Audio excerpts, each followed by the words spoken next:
Este é o Poder Público, a semana em debate pela secção de política do Público. São José Almeida, Suzete Francisco, Filipe Santa Bárbara. Viva, eu sou o David Santiago, sejam bem-vindos ao Poder Público desta semana, que me cabe moderar em substituição da nossa diretora adjunta Sónia Sapaz. Mas como não nos permitimos adiar reuniões devido a ausências, vamos concertar posições para um programa só com trabalhadores e sem patrões, na verdade o inverso do que aconteceu ontem no Ministério do Trabalho.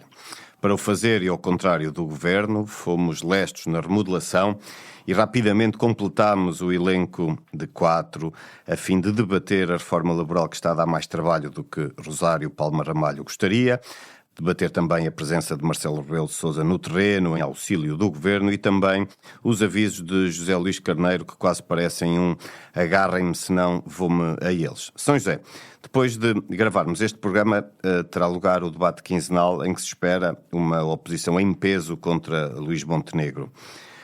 Acha que faz bem o Primeiro-Ministro ir ao Parlamento ainda enquanto Ministro da Administração? Vai-lhe ser favorável este dar o corpo às balas? se vai ser bom ou não depende também da prestação que ele faça, não é? Do que ele vai dizer, como se vai explicar, o que vai argumentar. Ele tem sempre a possibilidade de fazer um bom debate e de sair bem. Agora, eu acho que ele faz bem a ir, porque o debate já foi adiado 2 vezes. A democracia não se adia.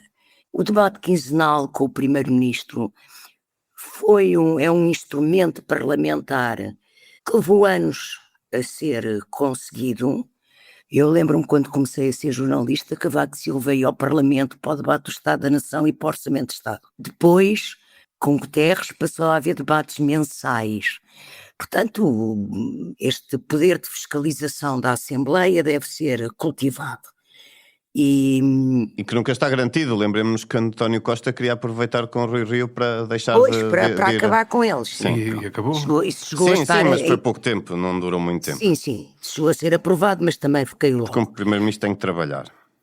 Mas o que eu lhe perguntava era, sobretudo, se faz sentido ir ainda neste contexto, ainda sem ter uma Ministra da Administração Interna, se acha que isso pode favorecer a posição de Primeiro-Ministro? Não, porque não.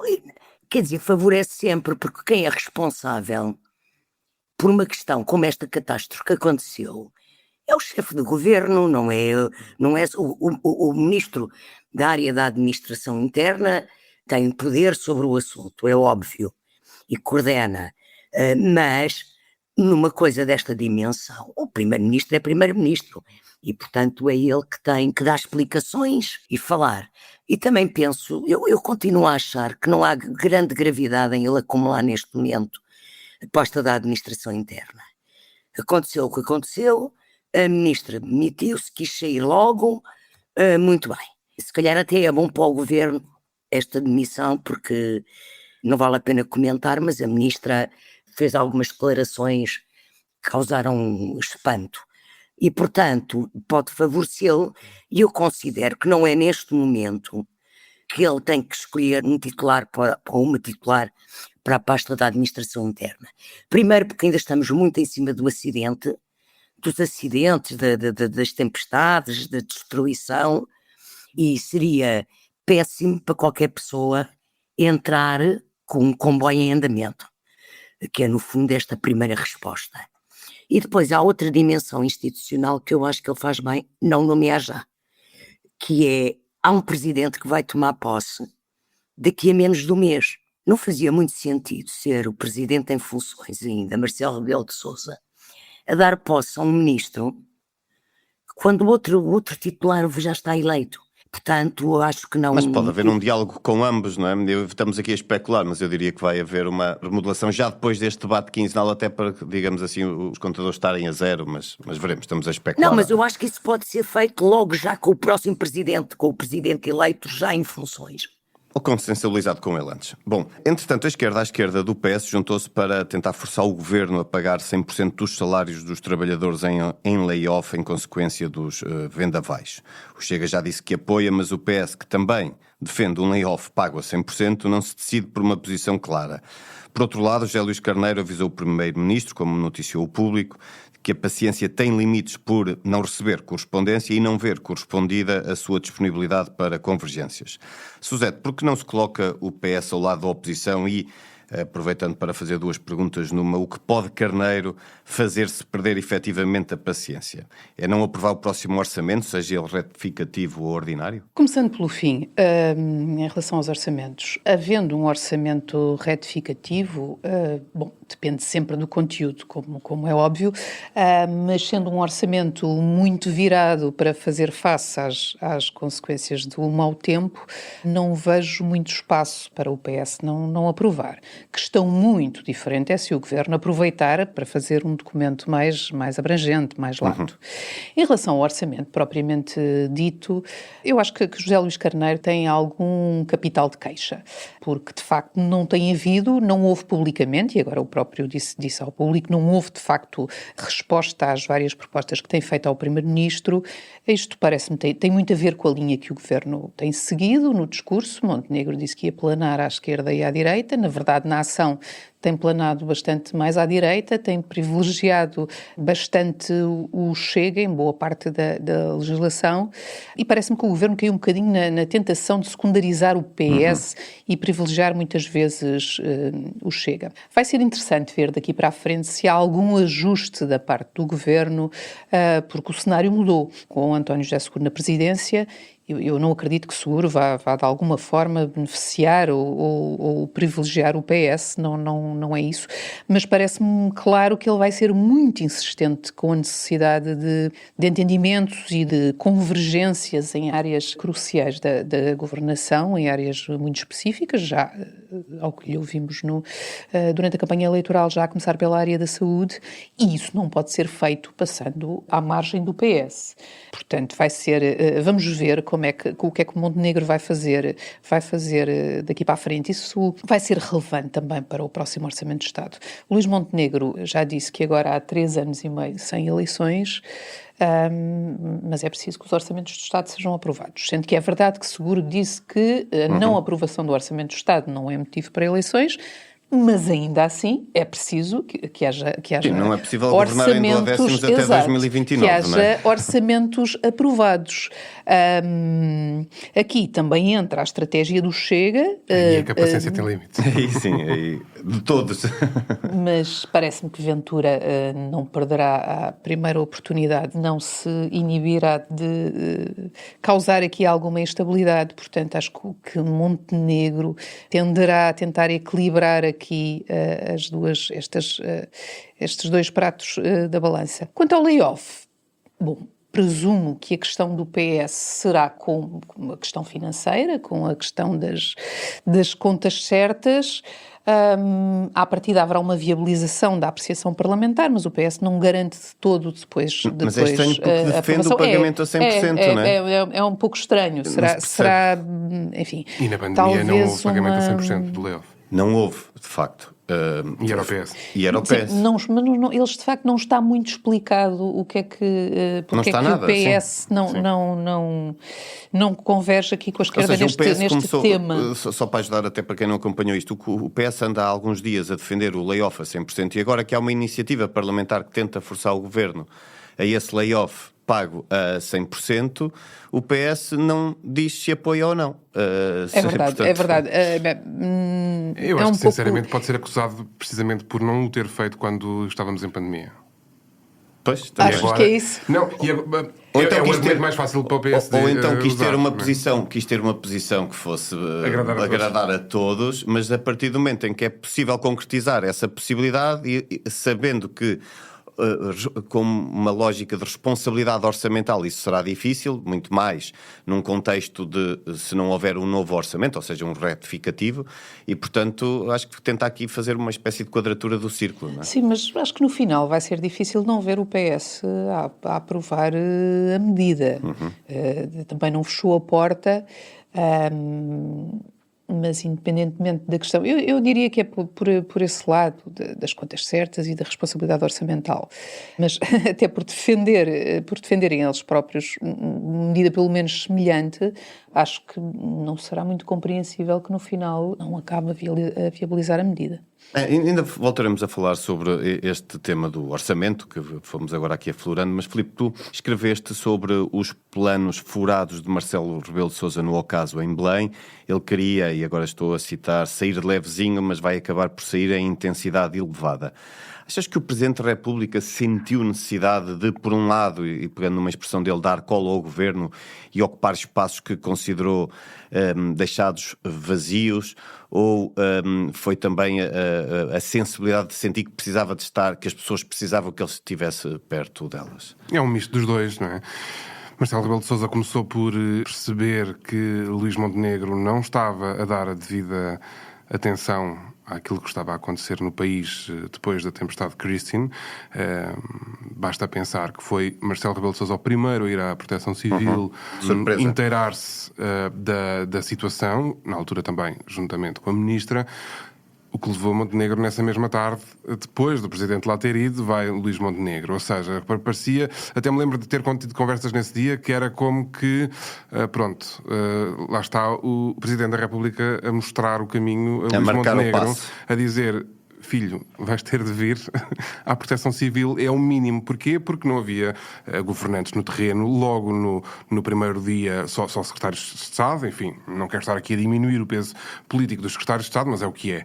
Corta para Marcelo, em toda a sua personalidade na rua, a fazer aquilo que o Governo devia ter estado a fazer. Desde logo, Marcelo tem esta característica de estar presente, estar muito presente, de resto vai-se ficar para sempre conhecido como o Presidente dos Afetos, e as pessoas em situações destas precisam de respostas, mas também estão carentes e também precisam de afetos. Temos várias fotografias, enfim, temos vários exemplos ao longo dos últimos 10 anos, mas a fotografia, por acaso, que ilustra este artigo no nosso jornal é bastante significativa. Marcelo à janela com uma senhora, a agarrar-lhe na mão e a confortá-la, porque era de facto isso que as pessoas também precisavam. Claro que precisavam de telhados, claro que precisavam de energia, claro que precisavam de comunicações, mas também precisavam de conforto e de sentir que o poder político lá estava. Marcelo fez isso. Se numa primeira fase não foi assim tão crítico, porque acolheu a resposta que o Governo estava a dar, enfim, dentro das necessidades, houve alturas em que de facto começou a descolar, porque ele também, enfim,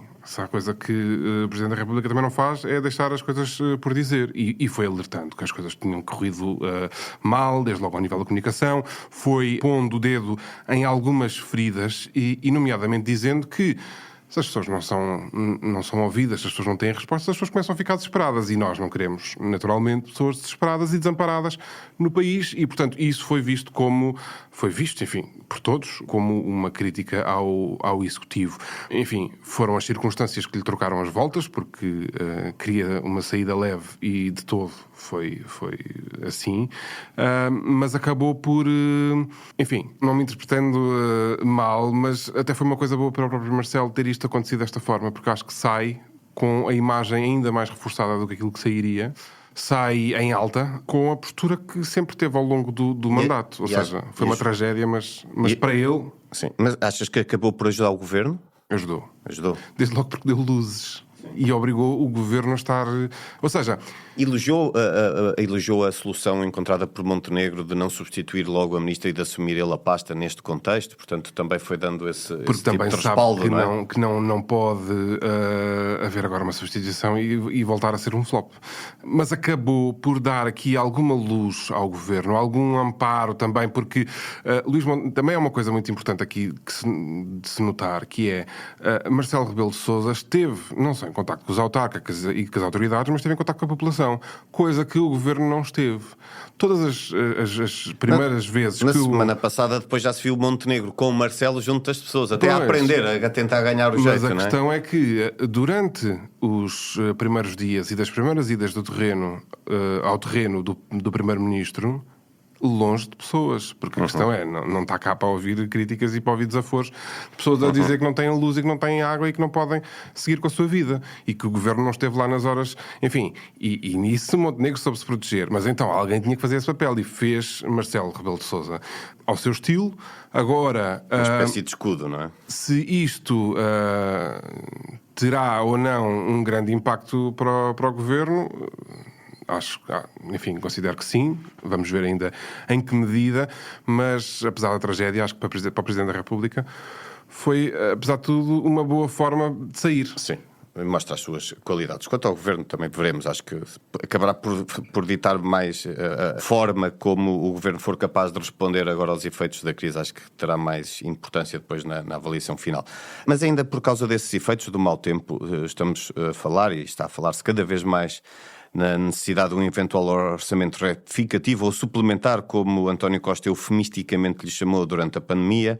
O Governo, por outro lado, está a procurar obter flexibilidade junto de Bruxelas, porque é impossível pagar os prejuízos imprevisíveis desta crise climática, digamos assim, sem furar a nova regra de ouro da governança da zona euro, que é a chamada despesa líquida primária. São José, o Governo acabará por ser obrigado a atualizar as contas de 2026, ou seja, a aprovar um retificativo e, por outro lado, acha que aqui será mais fácil, pelo menos esse lado, de assegurar margem de manobra junto de Bruxelas, porque as regras europeias prevêem aqui a possibilidade de flexibilizar quando há eventos imponderáveis? Sim, ontem o Ministro de Estado e das Finanças, Joaquim Miranda Sarmento, explicou isso mesmo, ainda em Bruxelas. Portanto, que havia essa... Na terça-feira. Na terça, não foi sim, ontem? Sim. Há essa elasticidade e, portanto, foi garantido já que assim será. Eu penso que neste momento faz sentido fazer um retificativo. Costa fez na pandemia, porque também teve que fazer precisamente porque houve uma grande movimentação da despesa orçamental para acudir a um momento de crise, que é o que se passa agora. Portanto, acho que faz todo o sentido fazê-lo, tem autorização para o fazer. Até admito que neste orçamento... Tem autorização, São José? Veremos, não é? Quer dizer, Não, a autorização de Bruxelas para ajustar as normas orçamentais. Admito até que neste orçamento suplementar possa ser previsto um déficit, já para deixar o país mais à vontade e preparado, que isso seja até politicamente já assumido, e não vejo, por outro lado, como é que a oposição tem margem para não deixar passar um orçamento retificativo perante o que está a acontecer no país. Não vejo mesmo como é que... Aliás, o Chega ontem, André Ventura, já veio dizer que se for só para a catástrofe, não é? Se for só para as regiões afetadas, que aprova. E não vejo margem para José Luís Carneiro não fazer o mesmo. Não vejo mesmo. No seu entender, vai ser, politicamente este não vai ser um assunto polémico, digamos assim, divisivo. Eu acho que não há espaço na sociedade portuguesa para isto ser um assunto polémico. Eu penso que a situação que se passa é de uma tal gravidade, de uma tal necessidade de solidariedade e de coesão, que eu penso que as pessoas não iriam compreender que houvesse o chumbo de um orçamento retificativo por causa deste assunto. Não iam entender isso bem. Seria de um radicalismo e de um sectarismo. Pronto, pode haver discussão, negociação, e o governo tem que negociar com as oposições e tem que coordenar as medidas e tem que consensualizar as medidas. A que é de apoio. E penso que a oposição está a apresentar medidas e que eles deviam acatar e mostrar que estavam a acatar medidas propostas pela oposição. Penso mesmo que o resultado da segunda volta das eleições presidenciais indicam isso. As pessoas querem moderação, querem consenso, não querem radicalismos, ou a maioria das pessoas. E, portanto, penso que não é que politicamente é um não assunto, é uma necessidade. E tem que ser feito. Não vejo como é que eles conseguem gerir tanto apoio, mantendo dinheiro afeto àquilo que está, não é? Eles vão ter que desistir de dinheiro em algumas áreas que têm que transpor para esta emergência. Claro. Virando agora as agulhas para outro tema, o Governo queria ter-se reunido ontem com os parceiros sociais, uma categoria onde não parece incluir a CGTP, Mas a UGT faltou ao encontro, lamentando a indisponibilidade da ministra Rosário Palma Ramalho para encontrar uma data consensual. A reunião acabou por não se realizar e foi convocado um novo encontro para segunda-feira. Suzete, o que é que isto augura sobre o processo negocial em curso? E aqui o negocial é a parte mais difícil de perceber, sobretudo do lado da ministra. Bom, isto, antes de mais, o que aconteceu esta semana foi uma bizarria, foi absolutamente bizarro. Há uma reunião, aparentemente a UGT disse que não podia ir, a reunião manteve-se, foram os patrões, mas não foram lá fazer nada, foram só remarcar para segunda-feira, é tudo muito bizarro. E é, sobretudo, um sintoma de que há uma grande indisposição e um grande mal-estar entre a UGT e o Governo, ou mais concretamente, muito concretamente, esta ministra. E neste momento é difícil antever como é que estas negociações podem ser levadas a bom porto. Já passámos do conteúdo à forma e nada parece correr bem neste processo negocial. A ministra tem tido uma posição de bastante intransigência no meio disto. Tem insistido bastante na sua proposta, nas traves mestras, em questões que são obviamente inaceitáveis para qualquer organização sindical que se lembre de qual é o seu propósito. Não é por acaso que tivemos uma greve geral que reuniu o GT e a CGTP. E o que é mais curioso é que a ministra tem ido até um bocadinho contracorrente com o próprio primeiro-ministro, que já deu sinais, aliás, até recentemente, agora depois das presidenciais, foi bastante claro de que pode e deve haver ajustes nesta proposta. A proposta terá de Evolução. evoluir. Terá de evoluir. Isso na sequência também da posição do Presidente da República eleito, não é? Exato. Aliás, aqui... Precisamente por isso. Ele diz Precisamente isso. por isso, sim. Evoluir para ir ao encontro das reservas do Presidente da República. Em nenhum eleito. dos momentos, o Governo, a Ministra às vezes parece esquecer-se disso, o Governo não tem maioria. Portanto, a proposta tem que passar no Parlamento, o que não é de todo certo. Porque até o Chega, Antes que de início... Antes pelo contrário. O Chega, de início, parecia que sim, mas depois veio a greve geral, o Chega percebeu e... virou a coisa e os não sinais parece... que vêm, desculpa interromper-te, mas os sinais que vão surgindo é de que há uma intransigência da parte de Rosário Palma Ramalho, ou seja, Exato, em sentido oposto ao do Primeiro-Ministro. Ao do próprio Primeiro-Ministro. Eu acho que a Ministra tem estado neste processo um bocadinho como um elefante numa loja de porcelanas, mostrando desde o início muita intransigência, destratando um bocadinho a UGT, o que, enfim, não será muito condicente com alguém que quer levar este processo a bom porto, e sendo em si já uma negociação muito difícil, porque a proposta do Governo é uma proposta, enfim, radical. A UGT disse desde o início que não poderia dar o seu acordo a isto. Tivemos um sinal muito claro de que isto será muito difícil quando a UGT apresenta as suas propostas e enfim, estão absolutamente nos antípodas do Sim, porque nem são contrapropostas, não é são uma sequer nova uma proposta, contraproposta, é portanto, uma nova proposta da UGT que está absolutamente sim, nos antípodas da proposta do Governo e que são mais ou menos inconciliáveis. Percebeu-se aí que aquilo é um sinal de que a UGT não está ali para, vamos aqui tornar isto um bocadinho melhor. Não parece todo ser essa a intenção da UGT. Portanto, isto parece-me, não estou a ver que este processo seja levado a bom porto, pelo menos nos termos em que a ministra opôs, e parece-me que ou há um grande recuo, nomeadamente em relação ao que ela nunca especificou exatamente o que são as traves mestras, mas enfim, serão as medidas mais importantes, nomeadamente a questão dos contratos a prazo, da extensão dos prazos, da não reinserção dos trabalhadores que não sejam despedidos com justa causa, mas isto não parece ter forma de passar em nenhuma das fases, nem na concertação social, nem no Parlamento, nem pelo Presidente da República. Portanto, parece que a mensagem está bastante clara, mas a Ministra, até ao contrário do Primeiro-Ministro, não parece querer entendê-la. É isso. De aproveitar essa deixa, porque António José Seguro já avisou que quer uma reforma laboral com acordo da UGT. Filipe, achas que esta intransigência de Palma Ramalho vai dificultar muito a vida ao primeiro-ministro, no fundo deixá-lo aqui quase de mãos atadas para tentar encontrar aqui uma forma de que não fique tudo na mesma no que diz respeito à lei laboral?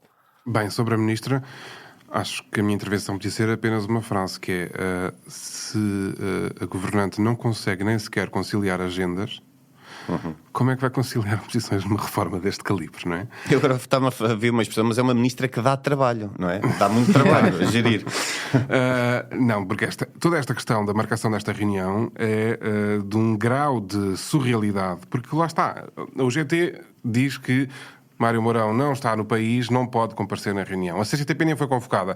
Até, enfim, acho que por uma questão de educação teria de ser sempre... Sim, eu que sim, já é duvidoso. Isto é uma espécie de concertaçãozinha social. Tiram-se aqui uns parceiros sociais e reúnem-se aqui ao lado. É, porque é aqueles que o Presidente da República eleito diz que tem que haver acordo com estes, ok, com estes vamos insistir, porque os outros nem mas vale a pena. questão é, eu ainda tomo este governo e os seus membros por institucionalistas, não é? E, portanto, ok, a CGTP nunca vai alinhar em nada, Claro. mas a questão é, o governo tem que fazer a sua parte e mandar o convite para a reunião. Enfim, coisa que, alegadamente, não fez.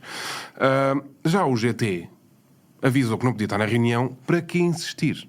Para fazer um número. Mas fica bem aonde? Depois tem os patrões a ir embora, porque, enfim, o GT não está cá, não estamos aqui a fazer nada. Acho que foi um chá, tomaram um chá e saíram. Pois, só que a questão é, isto não fica bem, nem do ponto de vista da comunicação, da ótica para fora, e não fica bem para lado nenhum. E isto é que... Nem favorece o ambiente negocial, não é?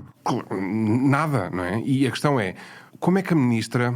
Enfim, tenho alguma curiosidade, acho que seria bom ter mais agenda pública para poder ser mais confrontada, porque não há um caminho aqui claro. O governo vai estar em desvantagem sempre. Desde o momento da greve geral, em que houve aquela negação da realidade, não é?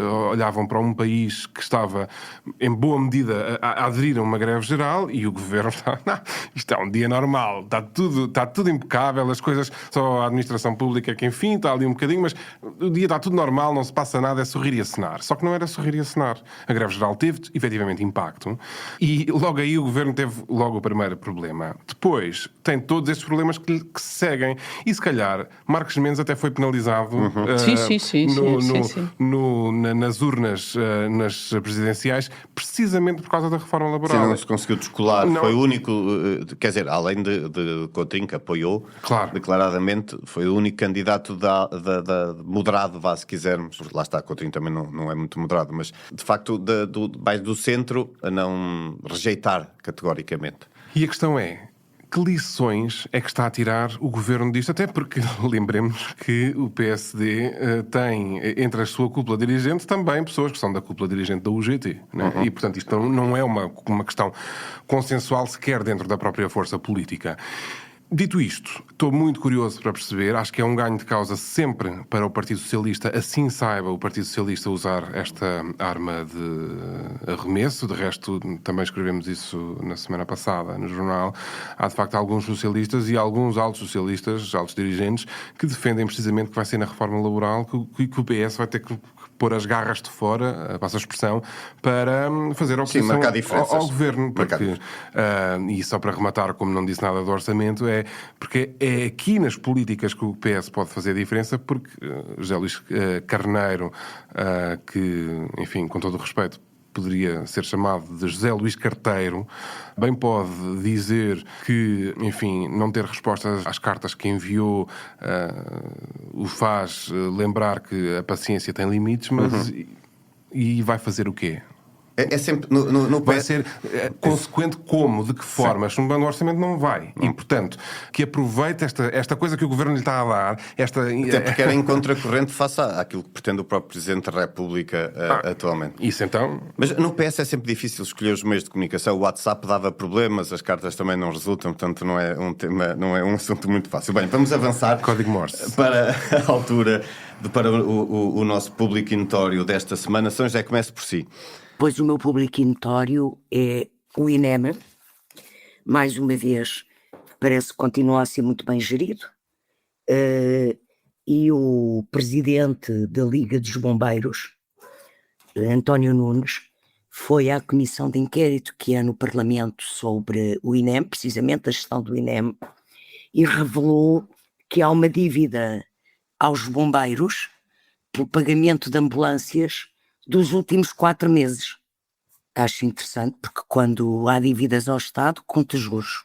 Não sei se estas ambulâncias vão ser pagas com juros também, mas acho incrível como é que pagamentos do Estado a bombeiros estão 4 meses atrasados. Sim, Suzete. Eu vou ao take 9, o que é notável desde as autárquicas de outubro do ano passado, de saídas de vereadores do Chega. Desta vez foi no Funchal, não foi um, foram 2. Portanto, o total dos vereadores do Chega no Funchal.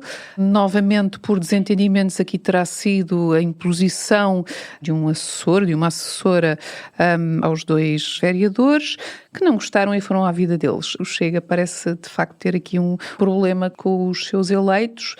E já agora, com os cargos dirigentes, quando chega aos cargos dirigentes, estamos a ver alguns comportamentos dos quais o Chega costuma ser muito crítico nos outros partidos. Eles são muito amiguismos. Filipe. Então, eu poderia notar de forma pública e notória o silêncio do Ministro dos Negócios Estrangeiros e do Ministro da Defesa Nacional sobre as movimentações na base das lajes, que são bastante preocupantes para quem olha para a situação do mundo agora, mas vamos para uma coisa mais leve. Bem, leve não na carteira, porque por acaso a fatura era pesada, mas então, esta semana ficámos a saber que a residência oficial do Primeiro-Ministro tinha, ainda dá a ter ao dia de hoje, 8 ligações da Sport TV, causou um bruá público. Eu, desde já, digo que não vejo problema nenhum em a residência oficial, o Primeiro-Ministro, enfim, qualquer governante, na verdade, que tenha acesso a Sport TV, enfim, e todos os canais que quiserem e que imitam em língua portuguesa nos seus gabinetes. Agora, 8 ligações parece-me um bocado exagerado na residência oficial. Só que eu gostava de saber mais coisas e isso o Governo não responde.